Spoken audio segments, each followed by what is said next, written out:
Help for a life without tobacco. Is your body trying to tell you something?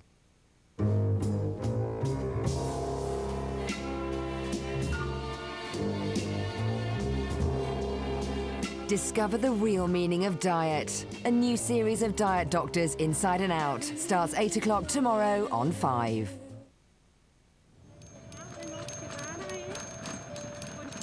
Norma and her sons Martin and Cameron are leaving Glasgow to fly to Barra, an island in the Outer Hebrides of Scotland, where Cameron believes that he lived in a previous life. They are being accompanied by psychiatrist Dr. Jim Tucker, an expert in children's past life memories. Cameron believes that his family name was Robertson and that he lived in a big white house, a house full of children. He says he had a black and white dog. There was a view from the house to the sea, and that they could see planes land, not on a runway, but on the beach. Could any of these apparent memories correspond to reality? You know, there's a concern that if he really is having memories of a previous life, that taking him back to that place might be traumatic.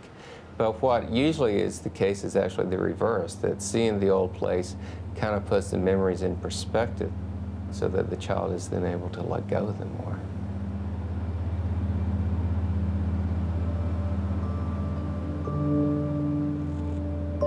The planes must have landed on the beach.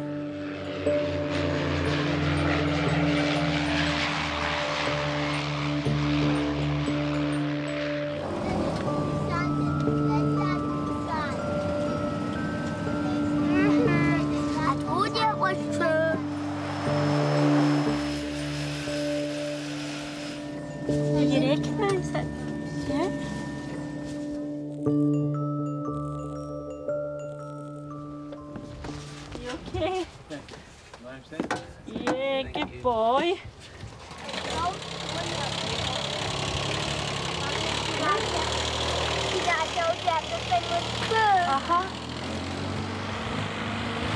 It's just after saying I told you it was all true.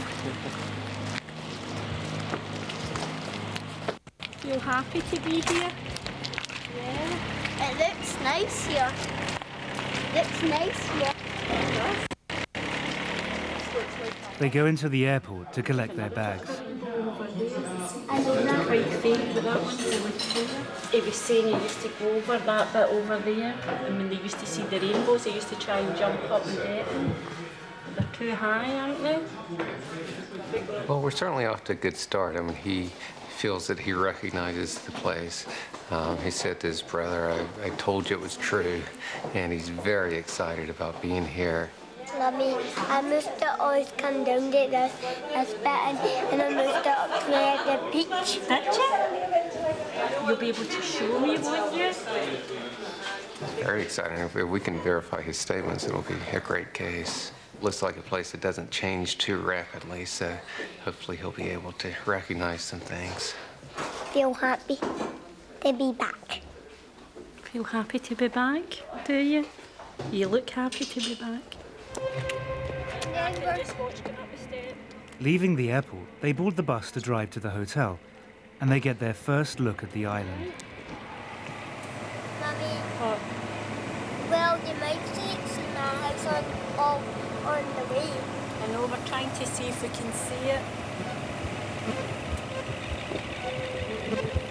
You know what? I know the person who lives there, but... You know the person that lived there? But I can't remember. Oh, no. Oh, dear. Mummy, it's hard to get to that bit. You have to get out here. Because then you'd have to try and swim back. Mummy, I recognize every single bit.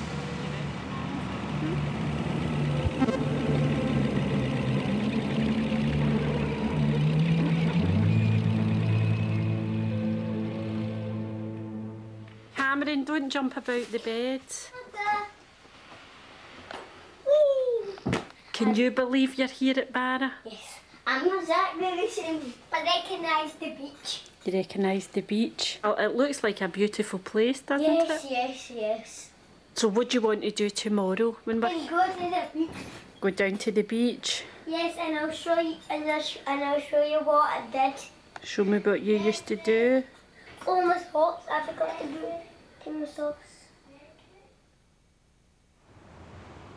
Next morning, the investigation begins in earnest. Norma and Jim set off to visit the local heritage centre to look for any record of the Robertson family and the man that Cameron calls his Barra dad. My Barra dad was called Shane Robertson, and he got knocked down. Hello. Hi, I'm Norma, pleased to meet you. Callum McNeil is the island's local historian. Callum McNeil. Very Nice to meet you.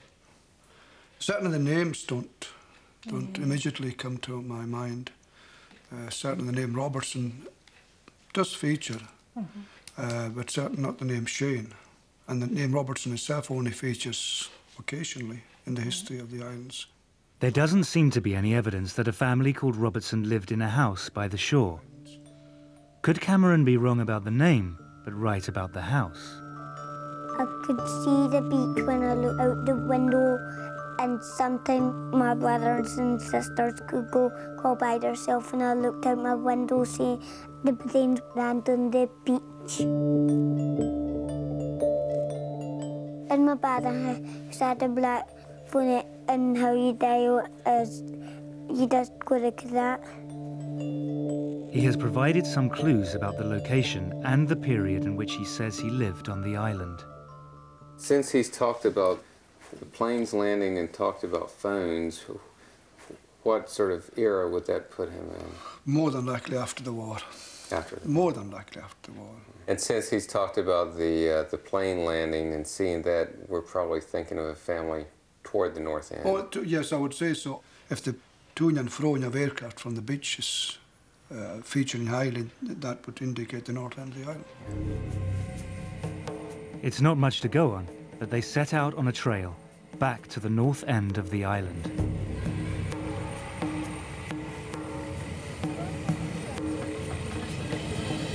I thought he was fine, but I don't know about him. I was starting to feel anxious and saying, well, I hope he does recognise something for his sake and probably for my own, because I'm desperately looking for answers as well. Well, I think it's disappointing if a child goes to a place and doesn't recognize things. Often what happens is that by the time the child gets taken to the previous place, they're beginning to lose the memories anyway. Children seem to lose these memories by the age of 6 or 7. And this is the age where children are starting school and getting more fully wrapped up in this life. They have driven past many of the houses on the island, most of them white, some near the sea. But Cameron recognises none of them. Sometimes I say I wish I could get in his head just for 5 minutes to see what it feels like to him, because obviously to him it's real. My dad and mum had long hair and she got cut short.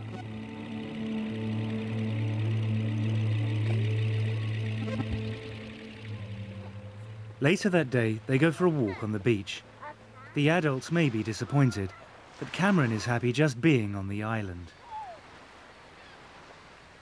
He's delirious about being here, and at one point he actually said to me, is my face shiny? Is it red? Is it shiny? I'm just so happy.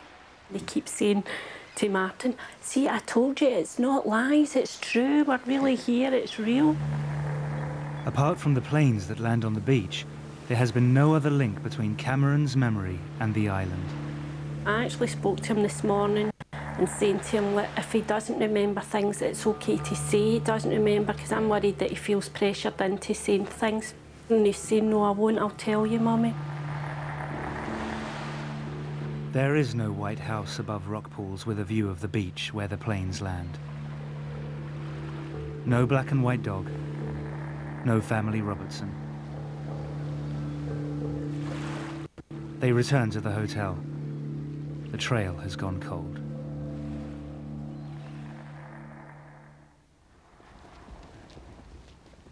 But next morning, they receive a phone call from Callum McNeil at the Heritage Centre.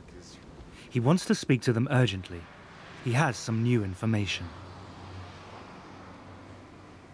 Phone call today informed me that there were people living with the name Robertson on the north end of the island, in a house by the shore. It's a white house by the shore. Couldn't get much closer to the shore. Callum's records were only for properties owned by islanders, but the Robertsons were from the mainland. And when were they there? 60s, 70s, I believe. Yeah. So we know exactly which house it was. We'd be able to go see it. Sunderland. Directions to the house take them down a different road to the ones they had been searching before. Jim and Norma don't tell Cameron where they're going. They don't want to influence his reaction or disappoint him. They follow a small coastal track. The house comes into view as they turn the final corner.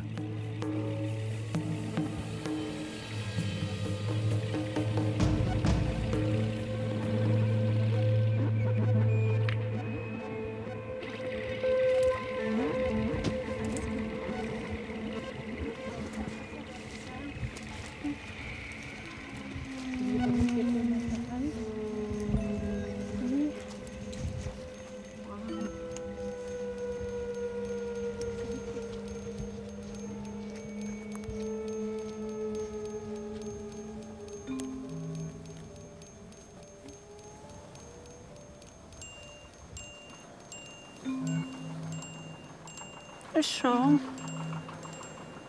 A wee bit. You alright? Is this your house? No, you get sad. Is this your house? Yeah? It's okay. What's wrong? You're getting a wee bit upset. Huh? It's okay. Does it make me feel a wee bit sad? The usually chatty Cameron has become strangely subdued.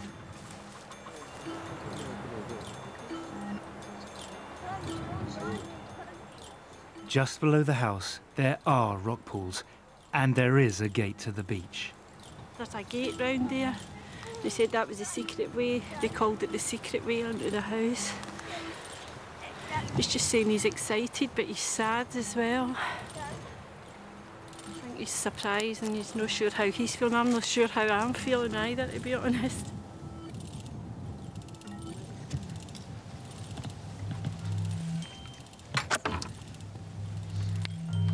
Can we come in?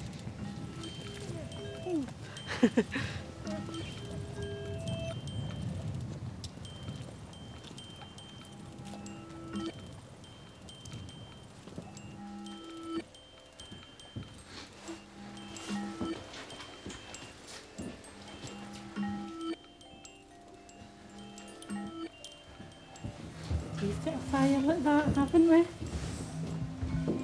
Let me look. What? Look. I know, wow.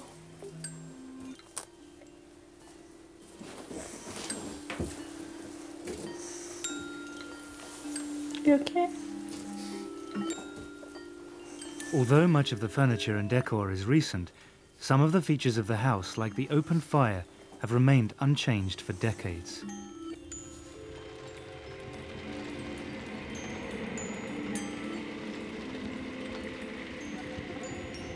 I could see the beach when I looked out the window, and sometimes my brothers and sisters could go by themselves, and I looked out my window and I saw them playing.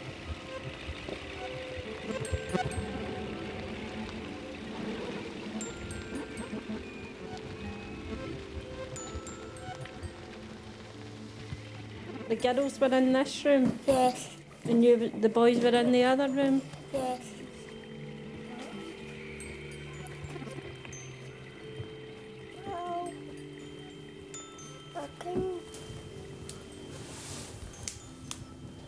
Was it the same stuff? No. Did you just have the fire lit? Are you glad you came here to see it?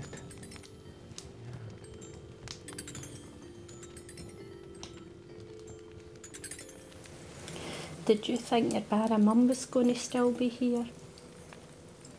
Eh? No.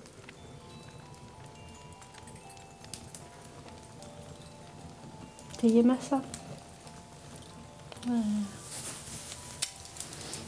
You've got me, haven't you?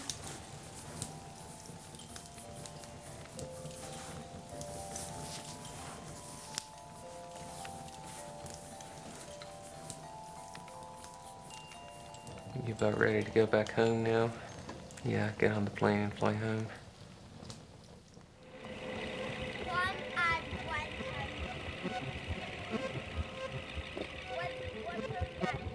Well, it's been quite an interesting trip. I mean, we came here with a name and a description of a house, which was not very much to go on.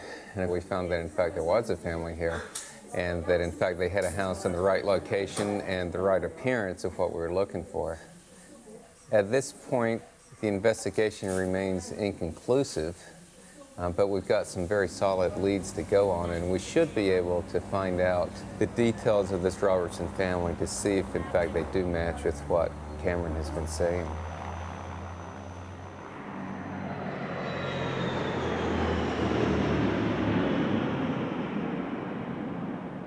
Back in Glasgow, Norma has arranged a meeting with Ruth Borum, a genealogist who has investigated the Robertson family history for her.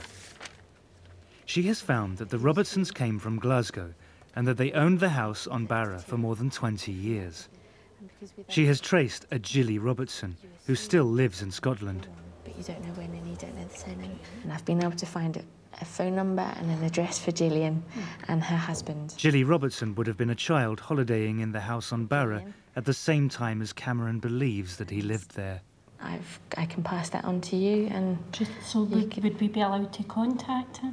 Her address and phone number is in the BT phone book, so it's public knowledge. So that would certainly be a possibility. And she fits with the right sort of age. Yes, she had two brothers and a daughter. Wow.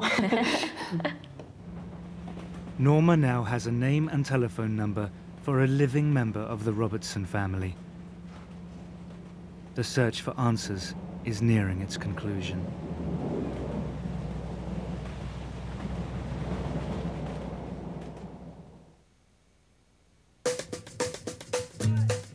I'm on the rocky road, heading down off the mountain slope. And as my steps echo, echo, louder than before. And hey, hey, hey, Nothing should come between you and your friends. 12p per minute to any network with everyone pay as you go. T-Mobile, simply closer. My top tip when it comes to a bargain, buy quality. McDonald's Bacon Cheeseburger, only 99p. The Junior Chicken Mayo, only 99p. And the Double Cheeseburger, only £1.19. McDonald's Pound Saver menu, a real investment in pleasure.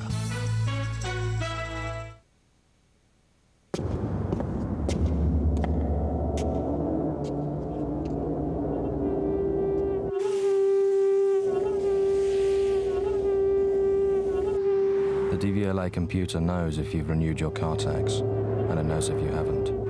If you've not paid or declared your vehicle as off the road, it will automatically issue you with an £80 penalty. There's no escape. Pay your car tax.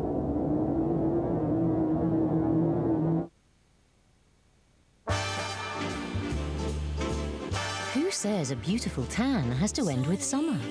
Yesterday my life was filled with rain. Sunny, you smile. Dove moisturizers and a hint of self-tanning agents are perfectly combined in Dove Summer Glow Body Lotion, leaving your skin beautifully tanned all year round. Prolong your tan, prolong your summer with Dove Summer Glow Body Lotion, recommended by Elle. Sister, your hair's so frizzy it needs a straitjacket. And stop all the petting. Your hair's not a cat. Green for frizzy hair. Control it with Sunsilk's Waves and Curls Leave-In Cream. Get yourself some therapy. 3 weddings, 1 winner. I'm going to be your sister-in-law. Have you thought about that? Jesus, every night. Hundreds of reasons to stay single. Confetti on DVD now. Chips, glorious chips. Just how do they do it? Spun sunflower oil.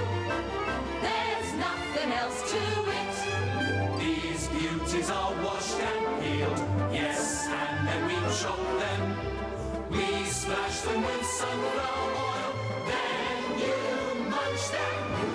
Chips, glorious chips. How much do we love them? Try reading our lips. There's nothing above them. Just wait till you hear the news. Writ large on the pack. How's that? 5% fat, 5% fat, 5% fat, 5% fat. 5% fat.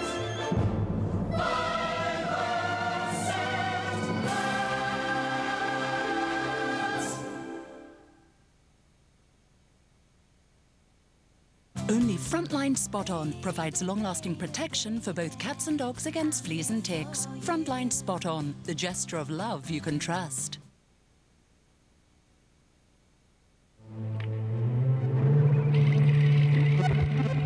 This is the house that 5-year-old Cameron believes was his home in a past life. He believes that he lived here with his family, the Robertsons.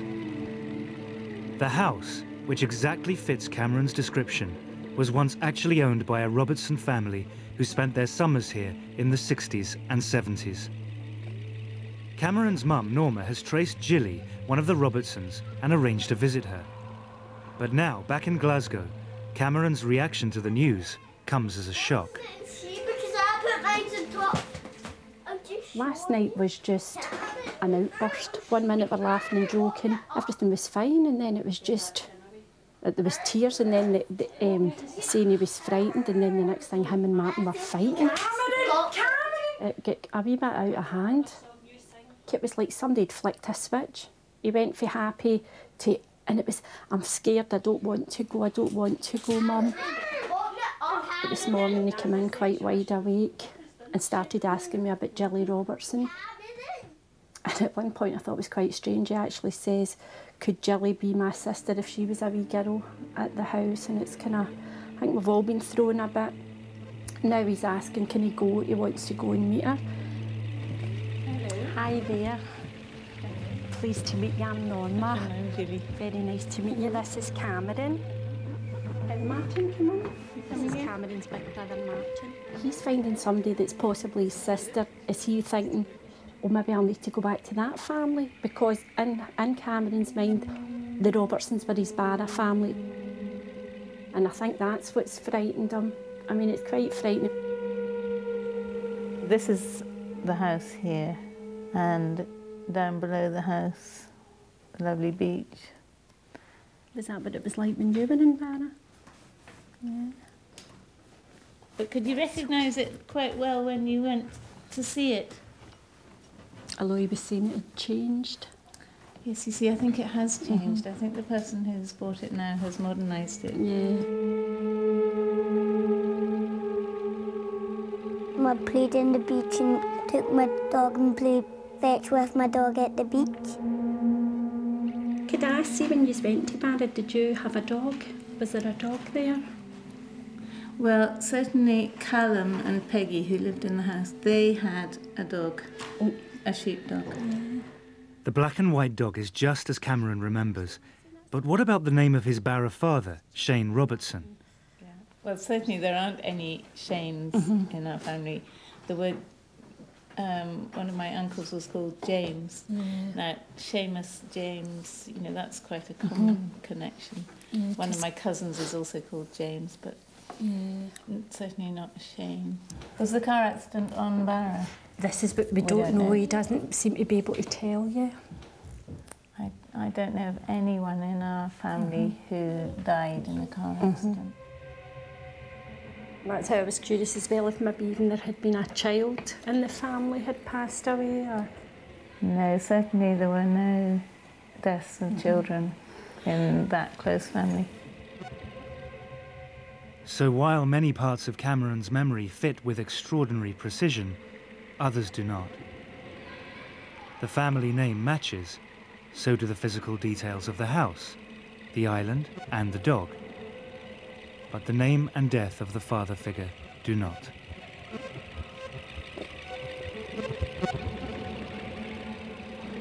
First I thought, I'm going to be disappointed if it doesn't make sense. And then there's a part of me, I think it would have been too freaky if everything was 100%. A lot of the things tie in and match up, seem to match up perfectly, where there's other things just don't fit in at all.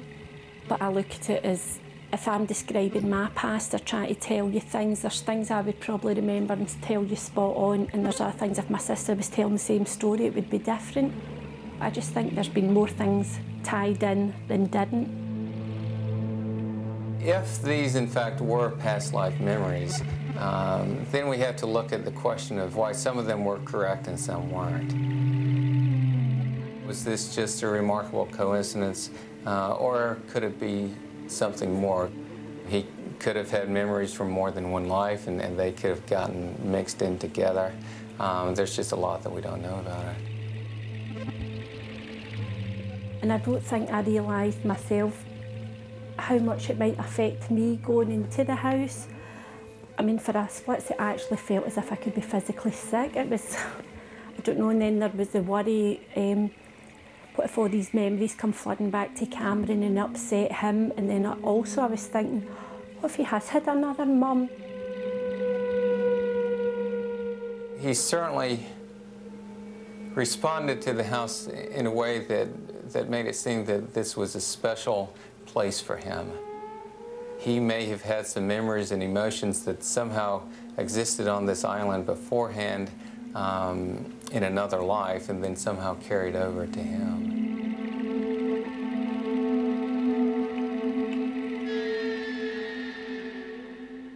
I personally think there's more to it than meets the eye, but there is some people, and everybody's allowed to make their own judgment, but I definitely think it's one of those things, there's something there. I can't tell you what exactly it is, but I think it's something we'll probably never know.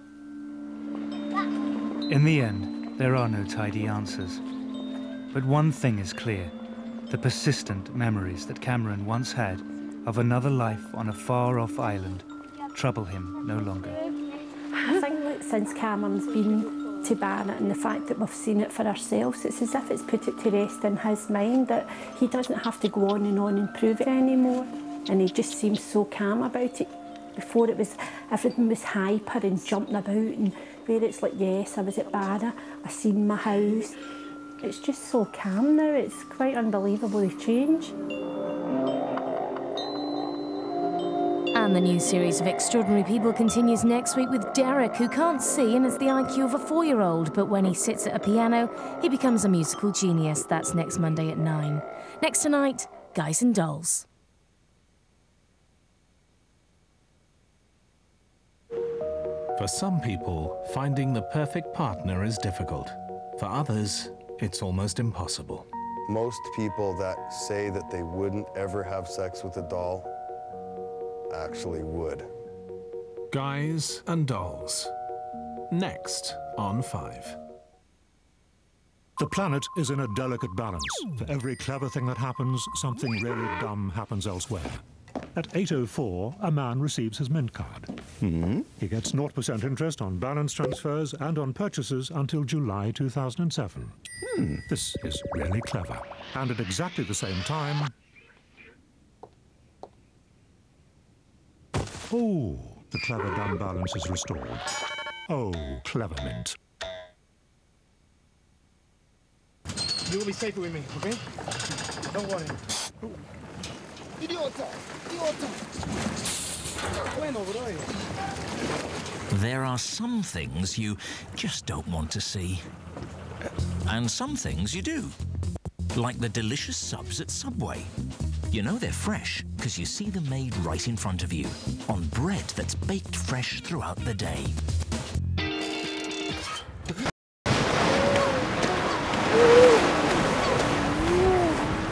Either this one doesn't know that I'm here, or it's just completely comfortable and just doesn't care.